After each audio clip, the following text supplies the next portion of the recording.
ملتان کے گاؤں راجن پور میں رہنے والی صوبیہ اکثر اس سے ایسے کئی شکوے اور شکایتیں کرتی رہتی۔ اس کی باتیں سننے والا کوئی نہ ہوتا، کیونکہ بہن بھائی اسکولوں کالجوں میں ہوتے اور وہ خود کبھی گھر کے کسی کونے میں اپنا وقت گزارنے کی کوشش کرتی اور کبھی کسی۔ 23 سالہ صوبیہ کی زندگی انتہائی بے رنگ تھی۔ ڈوب مرنے کی بھی کئی بار کوشش کی اور کئی مرتبہ تو اپنی کلائیوں پر ہی ظلم کے پہاڑ توڑے، مگر پھر بھی ناکام رہی۔ اندھیروں اور پستیوں میں ڈوبی جوان صوبیہ کسی مسیحا کی منتظر رہتی، مگر کون آتا اس کی مدد کو؟ اس کے تو گھر والے بھی اس کی ایسی نفسیاتی کیفیت سے اکتا چکے تھے اور بس لیے دیے کے رہتے۔ پٹھان ہونے کی وجہ سے گھر کے باہر سہیلیوں اور عزیز رشتہ داروں کے گھر آنے جانے کی بھی اجازت نہ تھی۔ مرتی کیا نہ کرتی، میٹرک کے امتحانات کے بعد اپنے بھائی کا پرانا موبائل اس نے اپنے پاس رکھ لیا تھا، اور اب وہ ہونے لگا جس سے اس کے ماں باپ کئی سالوں سے اسے بچائے رکھے تھے۔ جانے کس کس کے ساتھ اس کے دن رات گزرنے لگے اور وہ اس دلدل میں مزید دھسی گئی۔ اسی دلدل میں دھستے دھستے اسے ایک مسیحا مل گیا جس نے بڑی طاقت سے اسے اس دلدل سے باہر کھینچا۔ 21 سالہ اسامہ میاں والی میں اپنی پڑھائی پوری کر رہا تھا اور انہی چکروں میں اسے اپنے دوستوں سے صوبیہ کے بارے میں پتا چلا۔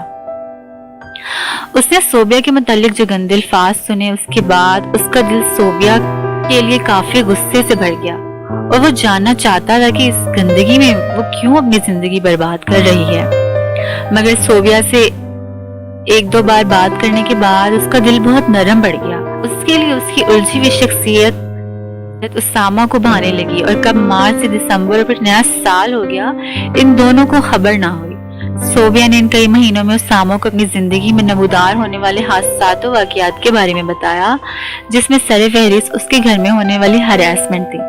اس کا ذکر کرنا مجھے مناسب نہیں لگتا، مگر جو بھی ہوا اس نے ہنستی کھیلتی صوبیہ کو ایک نفسیاتی کمزور اور لاچار صوبیہ بنا دیا تھا۔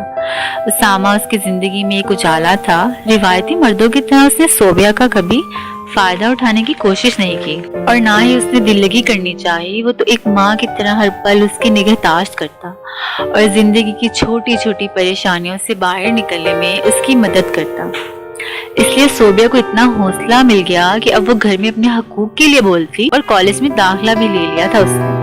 اسامہ سے اس نے وعدہ کیا کہ دوبارہ اس کے سوا وہ کسی سے بات نہیں کرے گی، مگر شاید اسے یہ سمجھنے میں تھوڑی سی غلطی ہو گئی کہ اسامہ کی فکر نہیں بلکہ اس کا پیار اور غیرت تھی جو اب اسے کسی اور کے ساتھ بانٹ نہ سکتی۔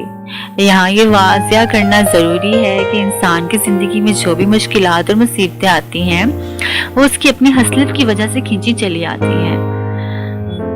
ہر گزرتے دن کے ساتھ اسامہ کو صوبیہ کی اس کا بخار چڑھتا گیا، مگر صوبیہ اس بخار کا کر کیا سکتی تھی جب اسامہ کے گھر والے رشتہ کرنے پر تیار نہ تھے۔ کئی سال اسامہ کے نام پر بیٹھے بیٹھے اس کی عمر 27 سال ہو چکی تھی۔ آخر ایک دن اس نے اپنی زندگی کا فیصلہ لیا اور اسامہ کو نظر انداز کرتے ہوئے گھر آئے رشتے کے لیے ہاں کر دی۔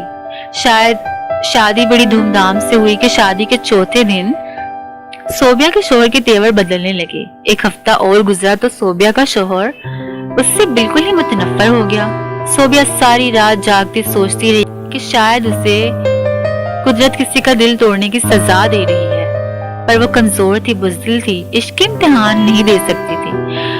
اس نے خدا سے بھی معافیاں مانگی۔ وہ جائے نماز پر بیٹھی خدا کو اپنے دل کا حال بیان کر رہی تھی کہ اچانک اس کے شوہر کے فون پر ایک گھنٹی بجی۔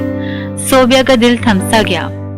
اس نے حوصلہ کیا اور جائے نماز سے اٹھی اور فون کی جانب جانے لگی۔ صوبیہ کا شوہر بلند آواز میں ہراٹے مار رہا تھا۔